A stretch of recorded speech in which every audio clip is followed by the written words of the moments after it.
Well, good morning, everyone, and welcome to High Trust Coaching Live. I am Hope Bourman. I'm the Divisional President for High Trust Coaching, and I have with me one of our master level coaches, Trevor Hammond. So welcome, Trevor.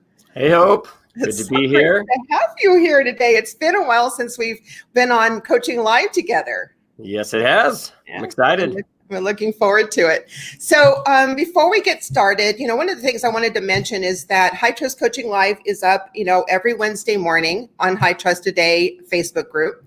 Todd is consistently pouring in information and content and coaching and information all week long. So if you are joining us on High Trust Today Facebook group, great. If you haven't, and you're joining us on maybe LinkedIn or somewhere else, do join the High Trust Today Facebook group. We'd love to have you. It's a tremendous community, and we would love to have you in the group and kind of engaging with us. So please do join us on High Trust Today Facebook group. Alrighty, so Trevor, before we get started today, Sales Mastery, still a major buzz going on. Coaching members are talking about it every day. What were a couple of your highlights for Sales Mastery? It was a great event, and I keep talking about it with all of my high trust coaching clients, my loan officers at my branch, and I had pages. But the things, when you ask me that, the things that probably pop up first for me was the interview with Marty and Wally. Financial planners are a big focus for us as a group. Kristen Brown's in the house. And so that just reminded me we're going to take our financial planning pillar to another level. Hearing from Wally, and the other thing that I really thought was a great takeaway that's actually come into a lot of my coaching calls with our coaching clients is the atomic habits. And the thought process around 1% was a concept he brought up. And so the way I've internalized that in our conversations is just don't get to the end of the day with a zero, right? If you need to call your real estate partners, or you need to call your database, or you need to exercise, no matter how little time you feel like you have, just don't have a zero in at the end of the day. And that's to me, a profound concept, because everybody's like, okay, I could do one push-up today. Yes. Just to not have a zero. Exactly, Trevor. And I was listening to a podcast that Todd and Linda Davidson did yesterday, and they were talking about the very same thing. And they was asking yourself that question: what is that 1% improvement, better, different, that I can do today? Asking yourself that question in the beginning of your day, and actually think about it. People get overwhelmed. A lot of our coaching clients, my own loan officers, there's so much they're working on and trying to accomplish, and there are these big boulders you're trying to push. And that 1% idea, what if you just did a little bit each day and it just compounds? And so by the end of, I know we're going to talk about business planning today. Mm-hmm. What if by the end of the quarter you've gotten there, right? It's not all going to happen in the first week, the first month.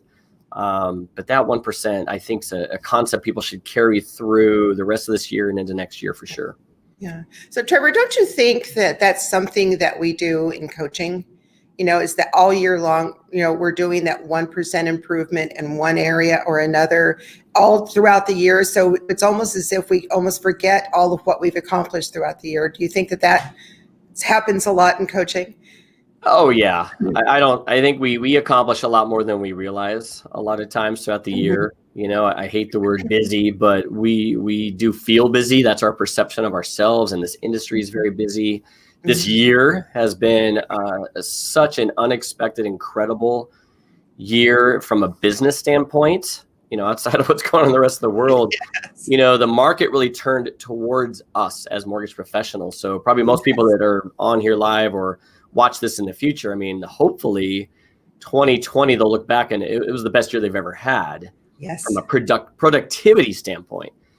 So one of the things, I feel like just for our own sanity and our confidence, we've got to recognize our accomplishments at the end of the day. I know maybe this is part of the business planning thought process for people, just to do more of that. But you get to the end of the day, and the paradigm shift is not focusing on all the things you didn't get done. It's focusing on the top 2 or 3 things you did get done. And that right there changes your mindset to be more confident and feel like, okay, I got some key things done today, not the 7 things I didn't get done. Yeah. Trevor, I absolutely love that. And part of, this month's coaching, this month is really centered around obviously planning for Q4, which we're going to talk about today, but also identifying where we are now, what we've accomplished up through the end of Q3. What is our hourly rate? Right? Are we on track to meet our goal? Have we exceeded goal? Should we raise the bar? Where are we now? And to really just take that 30-minute coaching session to say, yay us, or, I've exceeded goal, and some of our, Todd was asking me yesterday, he was saying, well, hasn't everybody just exceeded goal? And I said, well, some of our coaching members had quite a lofty idea as to what they were planning for 2020. And so some of them are actually meeting that lofty goal. And some of them have exceeded it. So it's kind of on an individual basis on how realistic and how much of a stretch goal we were planning in January of 2020. Absolutely. Everybody's very unique in that area. I would agree 100%, because think back in January when you were setting your goals for the year. Yes. Hopefully even December, you were actually doing it before the year started. It's funny. Years ago, I stopped. I still call it a business plan because everybody knows what that is when you talk about your 2020 or 2021 business plan. But to me, I decided long ago, it's not a plan, it's a vision. I mean, if you're sitting in December or January trying to anticipate what the world around you looks like in September or October, yes, it's nearly impossible with how fast things go. And nobody could have predicted what was going to happen this year back in December and January. Exactly. In our environment. So just depends on how you set goals. But I don't think anybody was setting a goal back then based on what actually has transpired this year. So I think there's a lot of reset happening there. I have clients coaching, clients in the high trust program, my own mortgage professionals that have now exceeded their goal. And some of it, they feel they're taking a little bit of a break. They're letting their foot off the gas. And others are going, I don't want this to end. So I gotta step it back up, right? Because they don't want to go back to their old normal. They like this new normal. So it's very unique to each individual.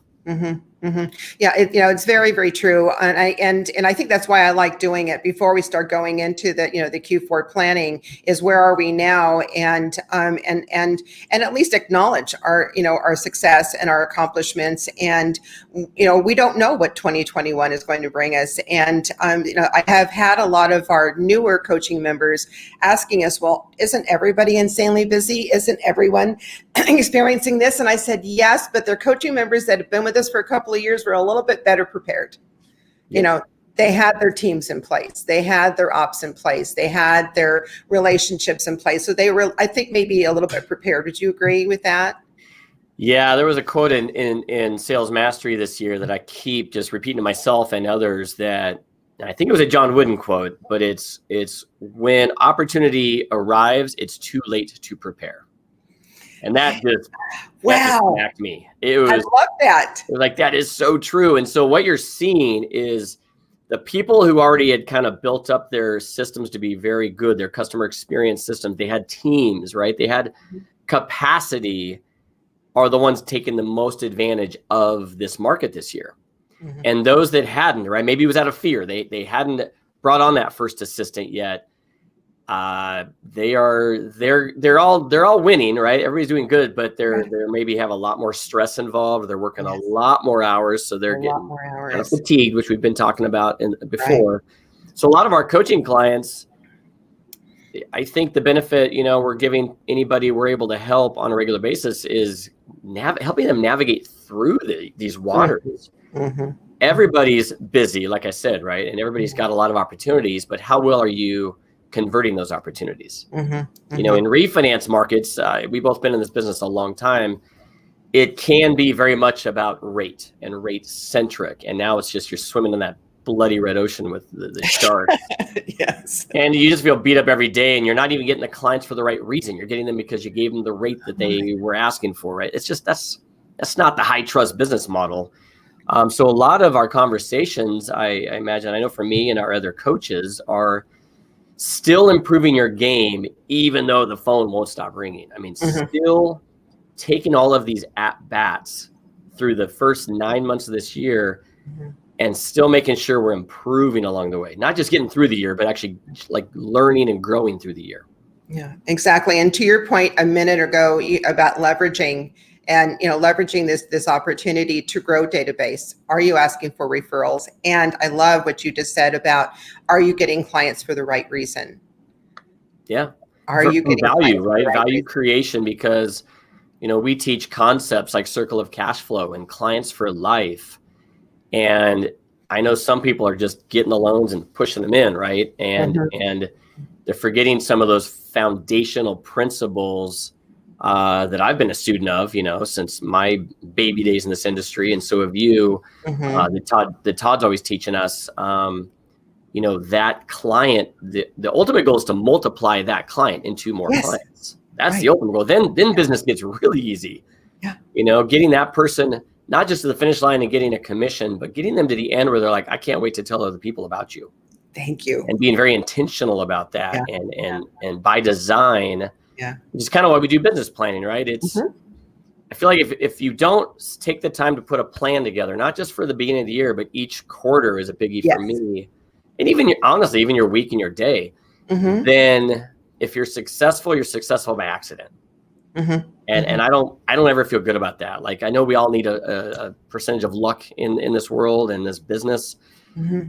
But I'd rather feel like I'm kind of doing things by design and with some intention. And that's what a business plan does for us. Yeah, exactly. I can't agree with you more. And, it's interesting that a lot of the coaching members that I work with, and I'm sure most of our coaching members are thinking, God, it would be great to mirror 2020 and 2021, irrespective of what happens, and what would that take in order to mirror that kind of production, because we now know that it's possible.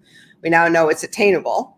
And they haven't died. They didn't quite die. We didn't die, right? You have that record month and you're still living and breathing and your family's intact. I mean, right. Yeah, you can do it again. Yes. Yeah, exactly. So let's talk about Q4. And what are some of the things we should be thinking about that, Trevor, in Q4, as far as planning and ending the year strong? And also, let's also kind of incorporate in a minute a conversation around what we should be doing in Q4 to be positioned for 2021. Yes, that all kind of correlates. I love the beginning of each quarter. I just the theory that I've been teaching for years, and I live my business by, is 4 good quarters make a great year. So like I said earlier, right? You can't anticipate what's going to happen 8, 9, 10 months down the road back in January. But if I chunk it down, and I'm kind of clear about what I generally want to achieve this year, but then I chunk it down into these 90-day chunks. I can control 90 days a lot better than I can control 12 months. So quarterly business plans are just foundational for my success. And then they're just in alignment with whatever your goals were for the year. So if you take stock at where you are at the end of 9 months, right, with what's come at us, right? The drinking from the fire hydrant, much of this year, what have we learned? Yes. About ourselves, about our team, about our ability to lead, or about our partners. You got it. Yeah. About our ability to time block and then also block out the distractions from the time block. That's gotten really hard this year. I think, going and grabbing some coffee and going somewhere quiet and just reflecting for just a little bit. For sure, we do it at the beginning of each year about the previous year, but each quarter, if you do that, there's so much we learned that you get to decide each quarter, what am I going to bring with me into the next quarter, in this case Q4, and what am I going to leave behind me? And you can do that every month, every week, but at least every quarter. And I do this every quarter. I reflect on the last 90 days, what worked, what didn't work, what did I learn, where did I fall on my face, and then now, seeing that in front of me and reflecting on that, what am I going to bring forward into Q4? Yeah. Okay. And it's reflection, right? It's some gratitude, but it re-energizes you, it recenters you on whatever your vision is, right? Because we all should have a business vision. So your yearly plan and your quarterly plan should all just really be in alignment with that vision for your business. And some of us have just gotten off that or forgotten all about that. And we can recenter now. Yeah, I think that that's, just absolutely so critical, that we are doing that, and we are taking that, whatever that time is, to do all of the things that you just outlined, Trevor. I can't, I can't impress upon everyone listening to it enough how critical that is, because, and I love what you just said about what do I want to keep? What do I want to leave? And what do I want to bring into the next quarter? Yeah, you decide. We decided wow, that's humongous. We are not victims here. When you're in a commission-only type of a role, which I'm sure most of us on this call are in this industry, we got to remember we can have a CEO mindset of how we run our business, even within a bigger business, and we don't have to keep bringing bad habits along. We do it if we don't stop and plan and reflect. But that is kind of where coaching comes in. I feel like a lot.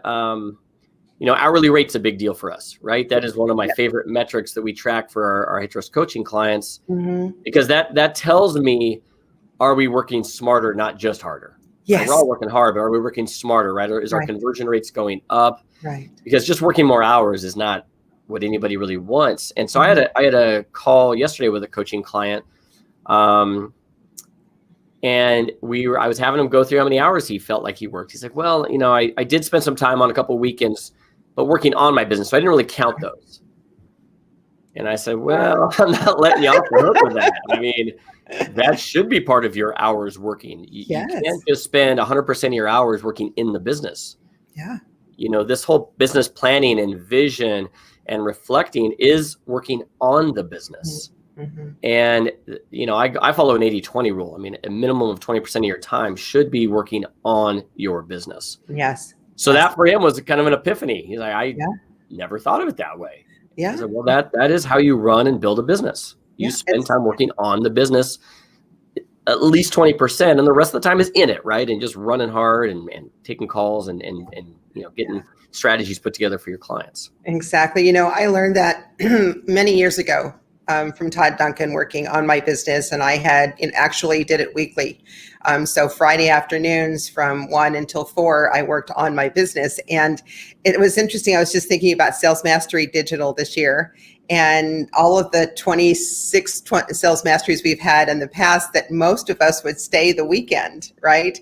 And start doing some of that reflecting and start doing some of that planning. So I guess you and I are going to have to, do a call to action, Trevor, and have everyone who attended Sales Mastery to do that on their own and find that time and block that time to do that reflection that we normally would have done, directly following Sales Mastery. That was probably the toughest part of digital. I thought it was better than I expected, the overall experience, but it also allowed sales professionals who like squirrels to multitask. So you're not sitting in an audience where I can't necessarily be working on other stuff. Right. Is easy. So I would definitely, as a call to action, just at this point of this call, if you haven't sat back and looked at all your notes you took from the event, but you invested all the time to watch and listen, and learn, then you're doing yourself a disservice. Yes.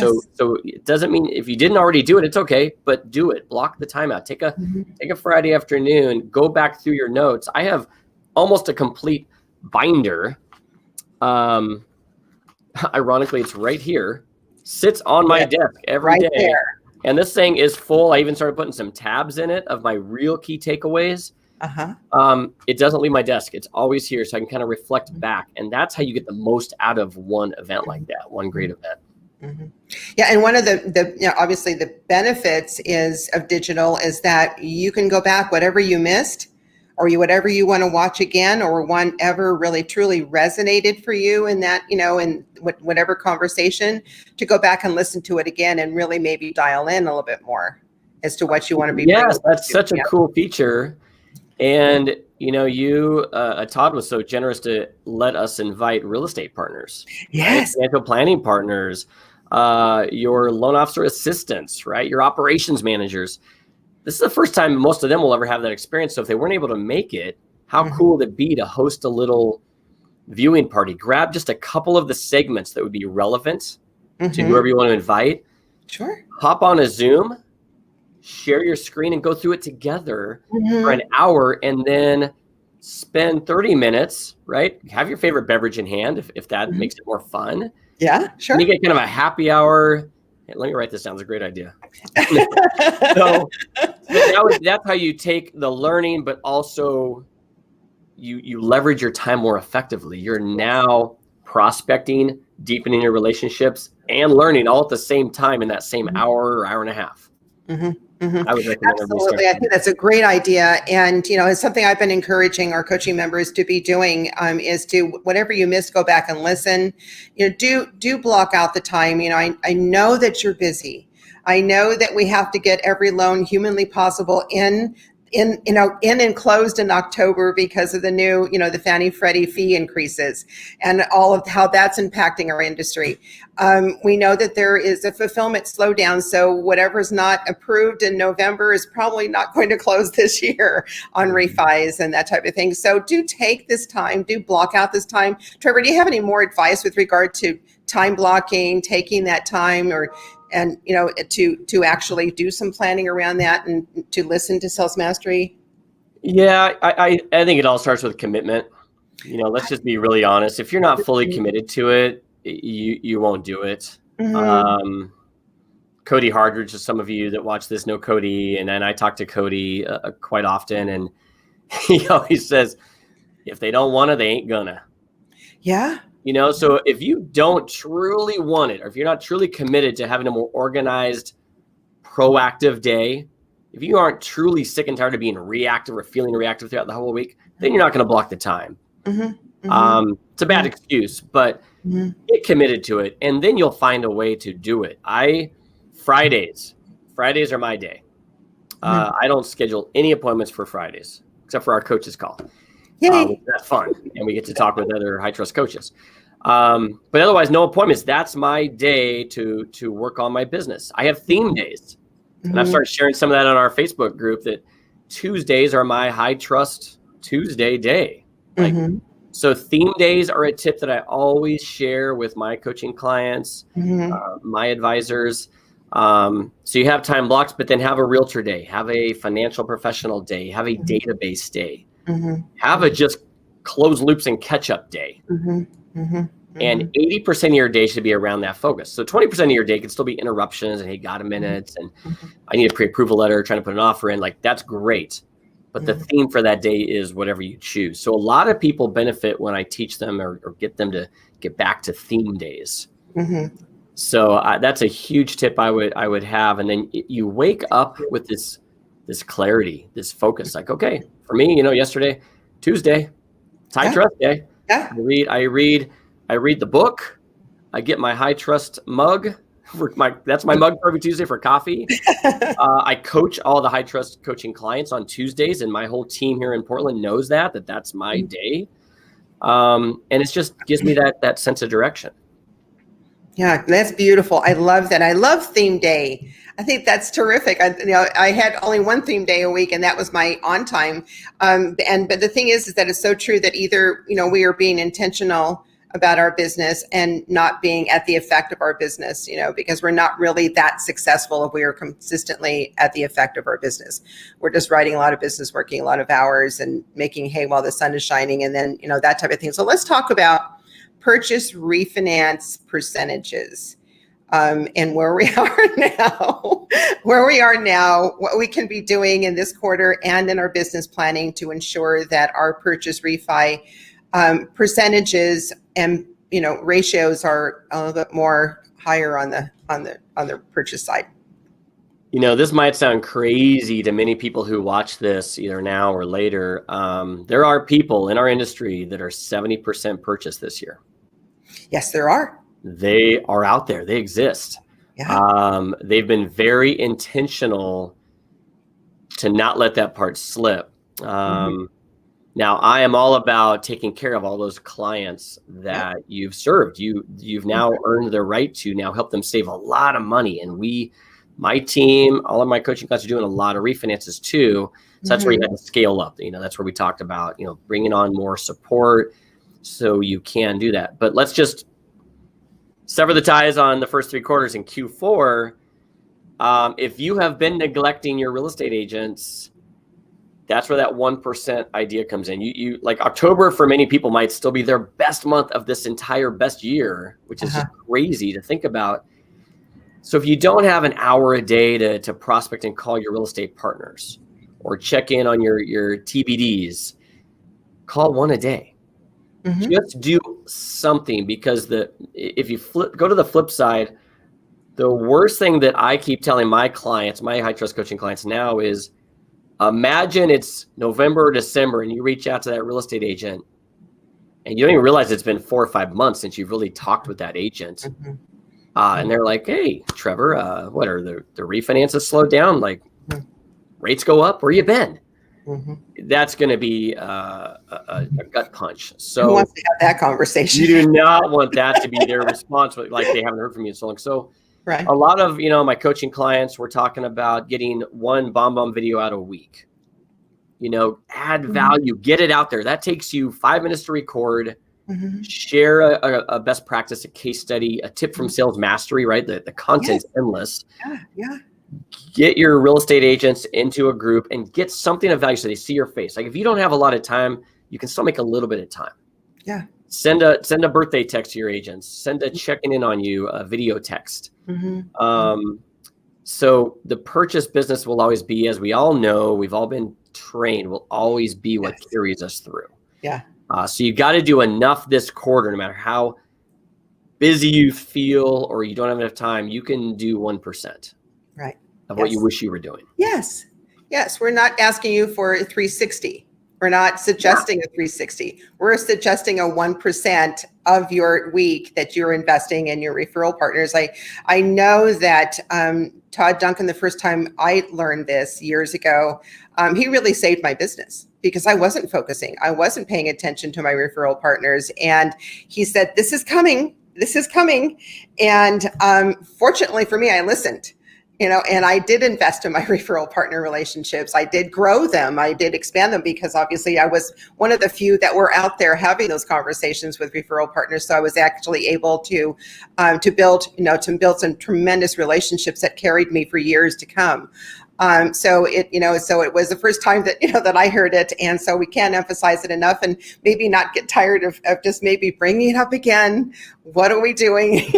And I love the idea of doing a party. I was thinking of for your real estate agents, any one of them, but, Linda Granger and Teresa Odette, the Power Partnership, that's a tremendous video to watch to help them, to say, I really am invested in your future. I'm invested in your success. This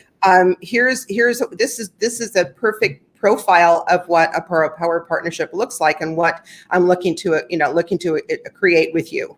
And as real estate agent. Business planning, which hopefully we'll give a quick outline of a business plan before we finish up here. But this is the perfect time to reach out to all your real estate partners, your financial partners, and check in with them. What's their plan for Q4? Here's mine. If they don't know how to put one together, help them put one together. Yes. One of my coaching clients just yesterday, she's been dropping the ball, not doing enough of her marketing in her own mind to her real estate agents. And by the end of yesterday, she had a video out to the agents. I asked her to include me. I got it. It was fantastic. And she's now putting a business planning happy hour together with all her agents virtually.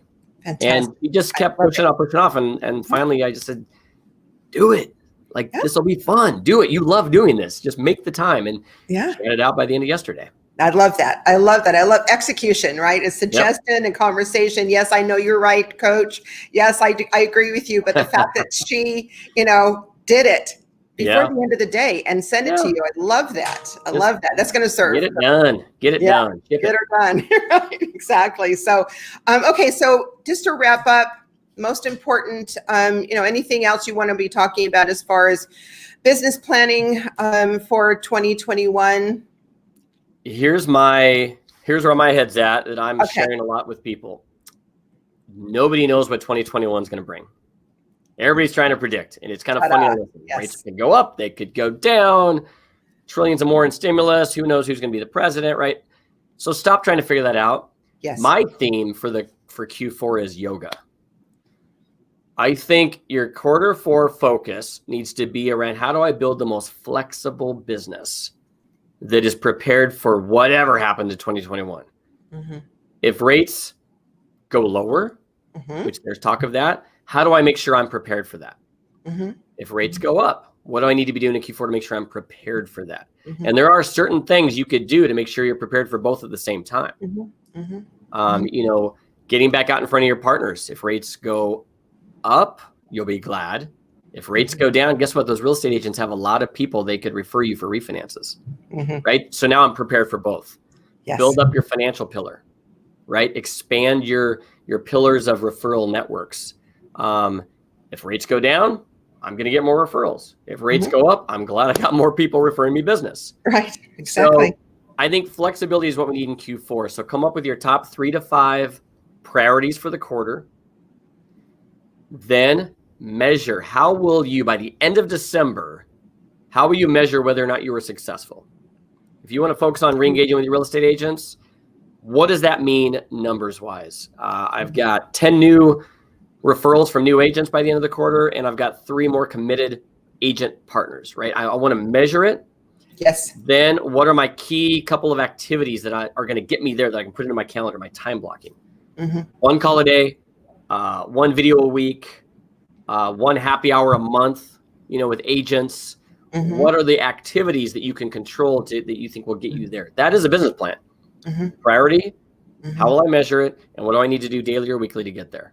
That's a quarterly business plan. It's that simple, but you got to spend 30 minutes to do it. Yes. Perfect. I love that. Couldn't have said it better. Trevor, that's spectacular. I love that. And I really hope that the people that are listening it to now and listen to this presentation later, that they're actually writing those things down and actually executing on them. Because I couldn't ask for more. That's spectacular. Thank you so much. So Trevor, I'm going to shift a little bit. We're going to pivot a little bit. You've been a coach with us for 2 years. You obviously are an industry leader. You run your own branch, very successful one, I might add. And, give me 1 or 2 highlights for you in being a high trust coach. It makes me better. Makes you better. Coaching others makes me better. It holds me accountable to the things I know I should do that sometimes I get distracted. We all have too much on our plate. We're all busy. We all struggle with time blocking, but when I have to help coach and lead others to get better at those things, it makes me be better at those things. So it ends up giving me as much as I give it. So I'm very fulfilled with coaching. I love seeing others succeed and taking everything I've learned, but also just helping them get clear on how they want to succeed, right? It's not just how I succeeded, but as a coach, helping them get more clear on what they want to do to be successful, what it really means to them to be successful, how to implement the concepts of high trust, how to build a high trust business, how to become a high trust professional, right? We're all on this journey, but there's a lot of ways to do it. So it makes me better, and I learn from them, and I learn things as a coach that I get to take back to my own team. And then I get to take stuff from my team sometimes and share it with them on how we're implementing the law of the scale, Right.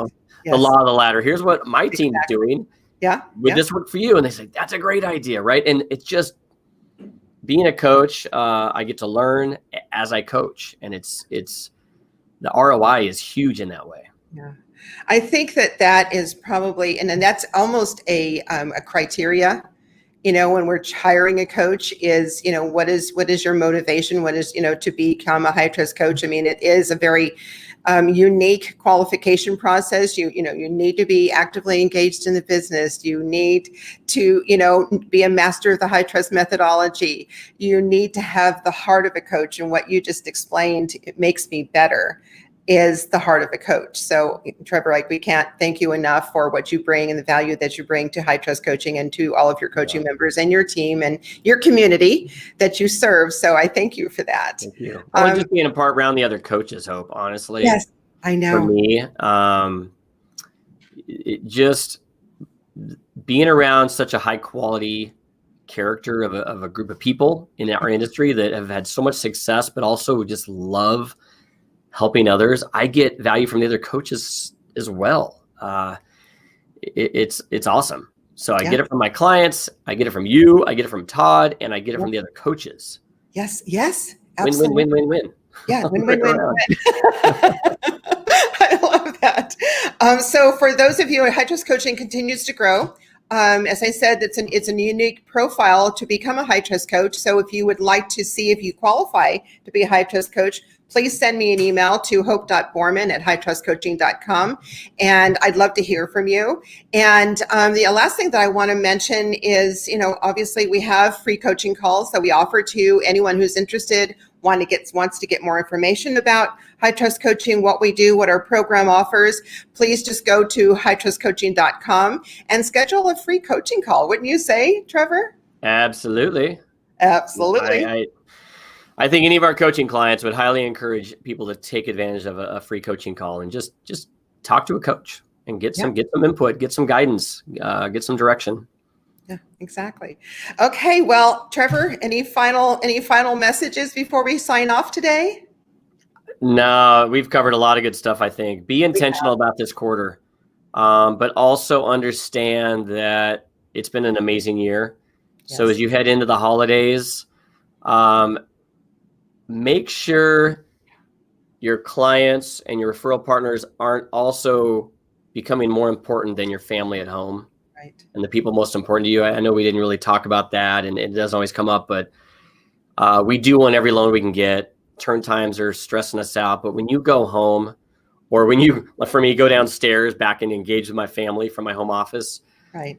We have to remind ourselves daily that this is business. These are clients, and we can really get emotionally tied in with them, but don't let them take precedence over your kids, your spouse, your significant others, your family and closest friends that deserve your attention when you're done. Mm-hmm. Yeah, I agree. And, there's nothing more important to make sure that you've got that balance. Is what we teach at High Trust is that work-life balance. And it's very easy, wouldn't you say, to forget and to enmesh ourselves into, and maybe even, tell ourselves, it gives ourselves an excuse that's, Todd calls excuse-itis, that, I'm working while I'm providing for my family. And so thank you for that message. It's super important. And I agree. It's not worth it if they don't get to know you, and if they never hang out with you, it won't matter. So put this thing away. Yes. It can last a couple hours without you looking at it, enjoy dinner with the family without it sitting on the table in front of you. Right. Little things like that. Yeah. I think the kids notice it. I think everybody notices it. They notice it when it's in front of you, so absolutely. So Trevor, thank you again. Thank you all for joining us today, and make it an amazing day, and do that 1% better. No zeros. Yeah. No zeros at the end of your day. No zeros at the end of your day. Thank you, Trevor. All right. Thanks, Hope.